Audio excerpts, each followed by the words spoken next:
টুকরা মাংস দিল না আল্লাহ।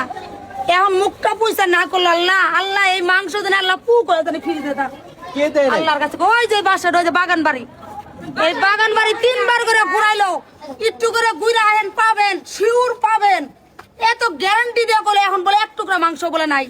খাড়া বলে বলে গরু হইতে বলে ফ্রিজে ঢুকে কতক্ষণ বসেছিলেন? অনেকক্ষণ, মিনিমাম 3 থেকে 4 ঘন্টা। কয়টা গরু দিয়েছে? দিছে 4টে।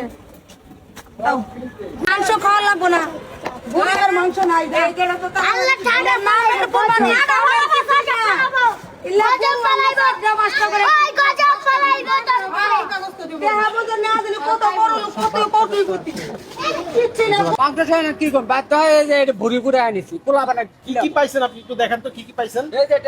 কোরবানির জন্য কি কি পাবেন এরকম আশা করছিলেন? আশা করছিলাম কিছু মাংস পাবো, পোলাবার নেবো, পোলা নিয়ে খামু, ওই আশা আর পূর্ণ হলো না।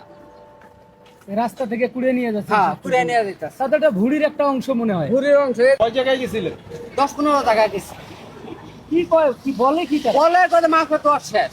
মাংস দেওয়া শেষ। হ্যাঁ, 10টা বাসায় গেছিলেন, একটা তো। দেওয়া শেষ।